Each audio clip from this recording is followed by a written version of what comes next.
जय हिंद दोस्तों, मैं विशाल स्वागत करता हूं आपका अपने यूट्यूब चैनल तैयारी जॉब की में।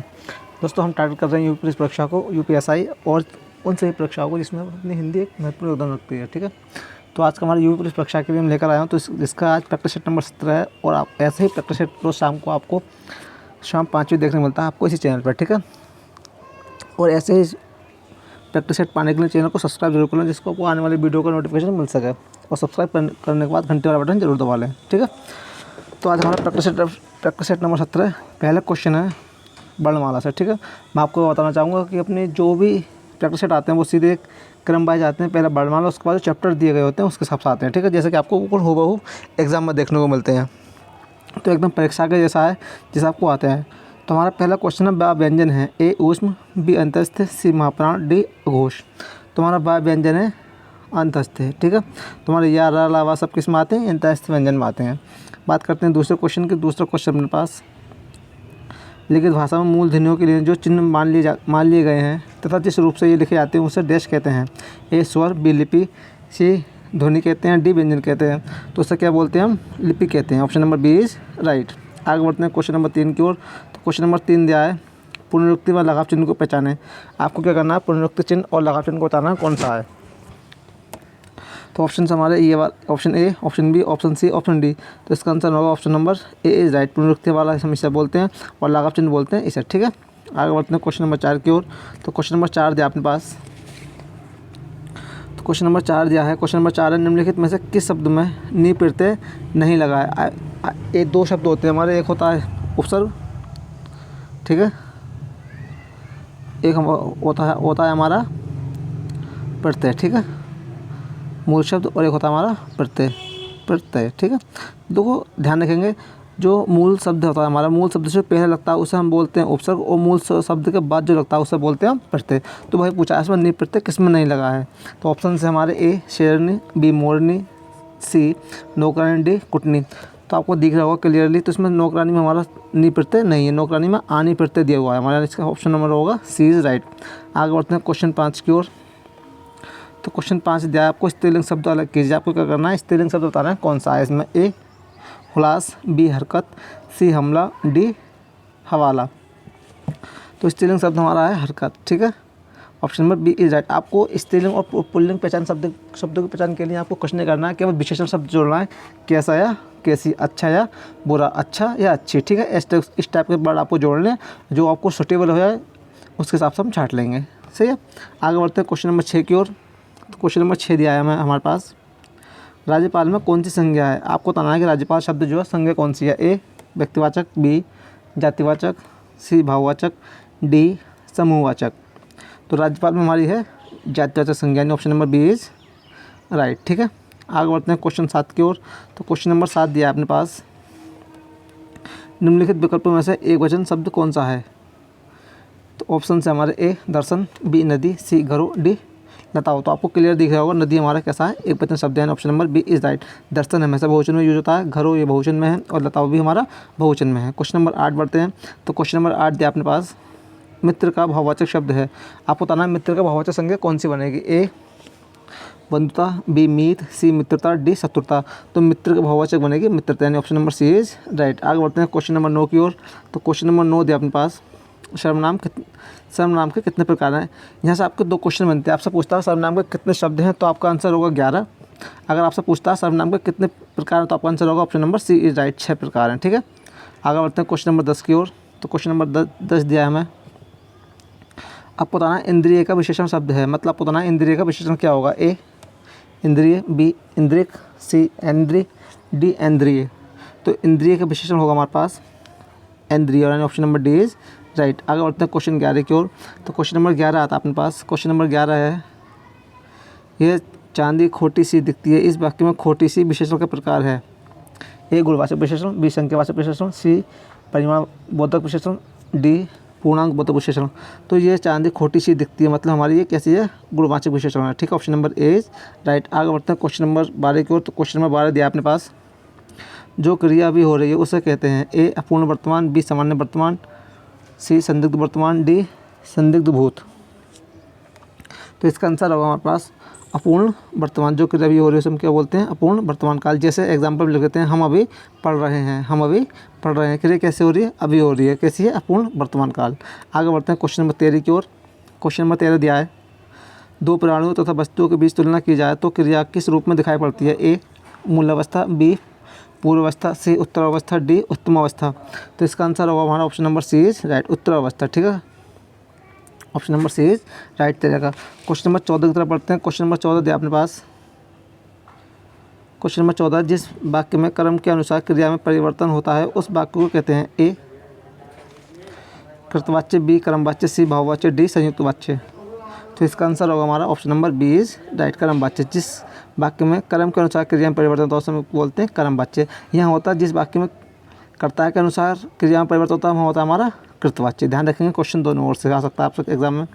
क्वेश्चन नंबर 15 की तरफ पढ़ते हैं। तो क्वेश्चन 15 में है, आपको संधि बता दी है, अनंत मुरारी में संधि कौन सी है, ए व्यंजन संधि, बी स्वर संधि, सी विसर्ग संधि, डी अयादि संधि। तो अनंत मुरारी में हमारी होगी option number B is right, स्वर संधि। ठीक है, आगे बढ़ते हैं क्वेश्चन 16 की ओर। तो क्वेश्चन 16 दिया अपने पास, इनमें से कौन सा शब्द द्विगु समास है, आपको बताना द्विगु समास कौन सा है। ठीक है, ए भुजदंड, बी माखनचोर, सी भला बुरा और डी चतुर्भुज। तो द्विगु समास है हमारा option number D is right, 16 का option number D is right, चतुर्भुज। ठीक है, माखनचोर हमारा बहुब्रीहि समास, भुजदंड हमारा तत्पुरुष समास और भला बुरा हमारा द्वंद्व समास। आगे बढ़ते हैं क्वेश्चन नंबर 17 की ओर। तो क्वेश्चन नंबर 17 दिया अपने पास, अनभिज्ञ का विलोम शब्द है, ए भिज्ञ, बी अभिज्ञ, सी अज्ञ, डी अभिज्ञ। तो अनभिज्ञ मतलब होता है जानकार और अभिज्ञ मतलब होता है अजानकार, मतलब बुद्ध मूर्ख। Option number B is right. 18 को पढ़ते हैं। क्वेश्चन 18 आता है अपने पास। क्वेश्चन 18 दिया है, इनमें से एक शब्द बात का पर्यायवाची नहीं है। ऑप्शन से हमारे, ए प्रकंपन, बी मारुति, सी हुताशन, डी अनिल। तो इसका आंसर होगा हमारा हुताशन। हुताशन हमारा किसका पर्यायवाची है, ये हमारा आग का पर्यायवाची है। ठीक है, किसका, आग का पर्यायवाची है। आगे बढ़ते हैं क्वेश्चन 19 की ओर। क्वेश्चन नंबर 19 आता है अपने पास। यहाँ पूछा है, खुदा गंजा को नाखून न दे लोकोक्ति का अभिप्राय है। ऑप्शन से हमारे पास, ए छोटे आदमी को प्रेम स्थिर होता है, बी लज्जित होकर दूसरे पर क्रोध न निकालें, ऑप्शन सी एक दोस्त पहले से था दूसरा आ गया, ऑप्शन डी अत्याचारी को शक्ति नहीं मिलनी चाहिए। तो इसका आंसर है हमारे पास अत्याचारी को शक्ति नहीं मिलनी चाहिए, यानी option number D is right. आगे बढ़ते हैं क्वेश्चन नंबर 20 की ओर। तो क्वेश्चन नंबर 20 अपने पास, नकारों में तूती की आवाज़ मुहावरे का अभिप्राय है। ए तूती की आवाज़ सबसे ऊँची होती है, बी नकारे में तूती नहीं बोलती, सी नकारे लोगों की सर्वत्र तूती बोलती रहती है, ऑप्शन डी समर्थ व्यक्ति के सामने असमर्थ व्यक्ति का प्रभाव नहीं पड़ता। तो हमारा आंसर होगा हमारा option number D is right, समर्थ व्यक्ति के सामने असमर्थ व्यक्ति का प्रभाव नहीं पड़ता। ठीक है, आगे बढ़ते हैं क्वेश्चन नंबर 21 की ओर। तो क्वेश्चन नंबर 21 ध्यान, निम्नलिखित में तद्भव शब्द है, आपको बताना है 4 ऑप्शन में कौन सा शब्द तद्भव है। हमारे ऑप्शन दिए हैं, ए अग्नि, बी पुष्प, सी सलाकर, डी 14। तो हमारा तद्भव है 14। ठीक है, बाकी सब कैसे हमारे तत्सम।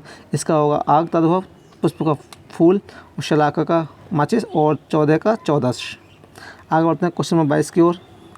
तो क्वेश्चन नंबर 22 में है, बारात का तत्सम रूप बताना आपको कौन सा है। ए बारात, बी बारात, सी बारात, ऑप्शन डी बरयात्रा। तो बारात का तत्सम रूप होता है हमारा option number D is right, बरयात्रा। ठीक है, आगे बढ़ते हैं क्वेश्चन नंबर 19 की ओर, 23 की ओर। तो क्वेश्चन नंबर 23 पूछ रहा है हमसे, निम्नलिखित में से किस शब्द की वर्तनी अशुद्ध है, आपको बताना है कौन सा हमारा एक वर्ड है जो हमारा गलत दिया हुआ है ऑप्शन।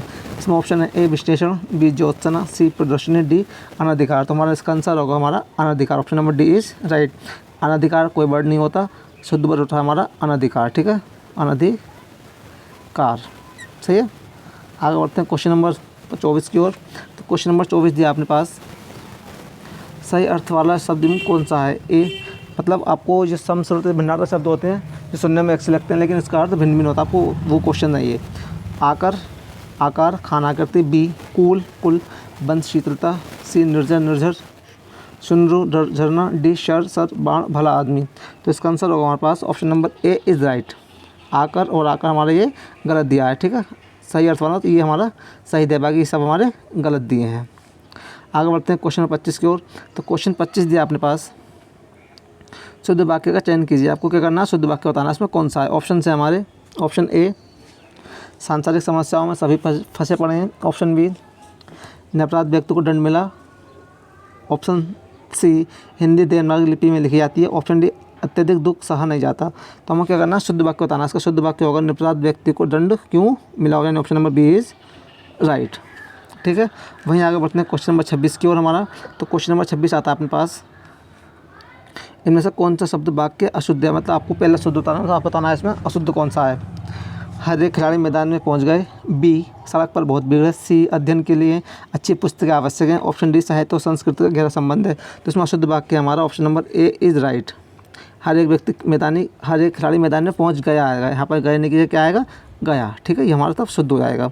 हमसे पूछेगा अशुद्ध पूछा, तो हमारा अशुद्ध होगा हमारा option number A is right. आगे बढ़ते हैं क्वेश्चन नंबर 27 की ओर। तो क्वेश्चन नंबर 27 आता है अपने पास, अधोलिखित में से कौन सी बोली उत्तर प्रदेश की नहीं है। ए, ब्रज। बी, अवधी। सी, भोजपुरी। डी, बघेली। तो उत्तर प्रदेश की नहीं है हमारी, बघेली नहीं है, option number D is right.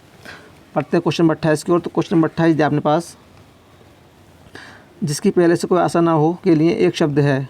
Option A, प्रत्याशित। बी, आशातीत। सी, आशाजनक। डी, प्रत्याशित।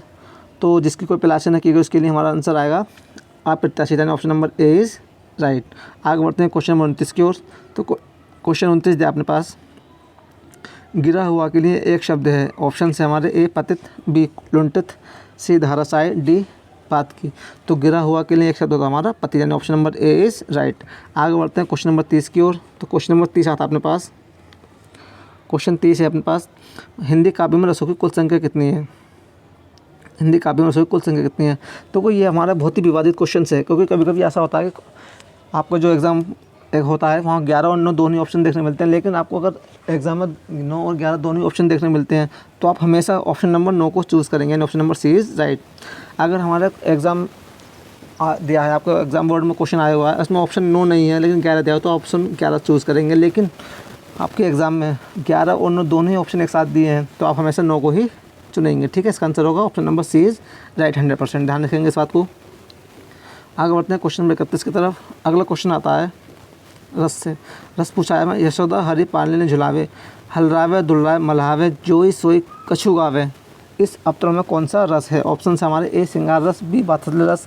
सी, शांत रस। डी, करुण रस। तो इसका आंसर होगा वात्सल्य, option number B is right. ठीक है, option number B is right. यहाँ पर जो माता यशोदाएँ कृष्ण जी को पालने में क्या करती हैं, हिलाती हैं, झुलाती हैं और उन्हें देखकर हंसती हैं, मुस्कुराती हैं, इसलिए यहाँ पर कौन सा रस होगा, वात्सल्य रस होगा। ठीक है, जो जिसमें अपने बच्चे के प्रति माता का प्यार दिखाया गया है। आगे बढ़ते हैं क्वेश्चन नंबर 32 की ओर। तो क्वेश्चन नंबर 32 दिया अपने पास, अलंकार पूछा है, इसमें कौन सा अलंकार है। ठीक है, ऑप्शन पढ़ रहा हूँ आपको, अलंकार लाइन पढ़ कर दे रहा हूँ। चरत धरत चिंता करत चितवत चारों ओर, सुवर्ण को ढूंढत फिरत कभी व्यभिचारी ओर। दो में अलंकार बताना है, ए श्लेष, बी यमक, सी उपमा, डी रूपक। तो ये हमारा अलंकार दिया है, option number A is right, श्लेष अलंकार है। ठीक है, यहाँ सुवर्ण को ढूंढत फिरता है, कभी हमारा क्या कर रहा है, सुवर्ण को ढूंढत फिरता चारों ओर, मतलब सुवर्ण जो होता है मतलब ये सोचता है कि पूजा कहाँ करूँ या कहाँ पर मैं अपने भगवान को ढूंढूँ। आगे बढ़ते हैं क्वेश्चन नंबर 33 की ओर। तो क्वेश्चन नंबर 33 दिया है अपने पास, यहाँ से पूछा हमसे छंद कौन सा है। नहीं पराग नहीं मधुर, मधुर नहीं विकास यही काल, अली अली ही सो बांध्यो आगे कौन हवाला। फिर तो वो छंद पहचानने के लिए आपको मात्रा लगानी जरूरी है, मात्रा लगाती हैं इस पर 1 1 2 3 4 5 6 7 8 9 10 11 12 और 1 13। ठीक है, ये हमारी कौन सी मात्रा आ गई, 13 मात्रा आएंगे। 13 किस में आती है, 13 11 हमारी किस में आती है, दोहा और सोरठा में। 13 11 में हमारी आती है दोहा में, इसका आंसर होगा option number A is right, दोहा। ठीक है, आगे बढ़ते हैं क्वेश्चन नंबर 34 की ओर। तो क्वेश्चन नंबर 34 दिया अपने पास, हिंदी की विशिष्ट बोली ब्रजभाषा किस रूप में सबसे अधिक प्रसिद्ध है। ऑप्शन से हमारे ए राजभाषा, बी तकनीकी भाषा, सी राष्ट्रभाषा, डी काव्य भाषा। दोस्तों आपने ये प्रैक्टिस सेट लगा के ये मत सोचना कि आपका मार्क्स कम आए, क्योंकि ये प्रैक्टिस सेट थोड़ा सा मैं आपके लिए अप्लाई कराया हूँ, क्योंकि जो भी जनवरी में आपका एग्जाम हुआ है रेडियो ऑपरेटर का, उसमें थोड़ी हिंदी सही लेवल की पूछी गई थी, इसलिए जो आपका री एग्ज़ाम है आपको समय भी अच्छा मिल गया तैयारी करने के लिए, हो सकता है कि इसमें थोड़ी सी हिंदी अप हो जाए, इसलिए मैं थोड़ा सा लेवल थोड़ा सा अप्लाई कराया हूँ। सही है, तो हमारी ब्रजभाषा सबसे ज़्यादा अधिक प्रसिद्ध है काव्य भाषा में, उसका आंसर होगा option number D is right. आगे बढ़ते हैं क्वेश्चन नंबर 35 की ओर। तो क्वेश्चन 35 दिया अपने पास, दक्षिण भारत हिंदी प्रचार सभा का मुख्यालय कहाँ पर स्थित है? ए हैदराबाद, बी बंगलोर, सी चेन्नई, डी मैसूर। तो दक्षिणी भारत हिंदी प्रचार सभा का मुख्यालय हमारा है चेन्नई में। Option number C is right. आगे बढ़ते हैं क्वेश्चन नंबर 36 की ओर, यानी आज का सेकंड लास्ट क्वेश्चन। तद्भव पत्रिका के संपादक का नाम बताइए। Options A Akhilesh, B Usha Priyamvada, C Mannu Bhandari, D Krishna Sobti. तो इसका आंसर होगा option number A is right, Akhilesh. ठीक है, आज का लास्ट क्वेश्चन दोस्तों, आज का लास्ट क्वेश्चन है चिंतामणि किस लेखक की कृति है? ए बाबू गुलाब राय, बी हरिहर प्रसाद द्विवेदी, सी डॉक्टर नागेंद्र, डी आचार्य रामप्रसाद शुक्ल। तो इसका आंसर होगा चिंतामणि के लेखक हैं आचार्य रामप्रसाद शुक्ल। दोस्तों मैं आशा करता हूँ कि आपको वीडियो अच्छी लगी होगी। अगर आपको अच्छी लगती है तो प्लीज़ चैनल को लाइक, शेयर एंड सब्सक्राइब जरूर कर लें और अपने दोस्तों के साथ ज़्यादा से ज़्यादा शेयर जरूर करें। तो मिलते हैं अगली वीडियो में। जय हिंद, जय भारत।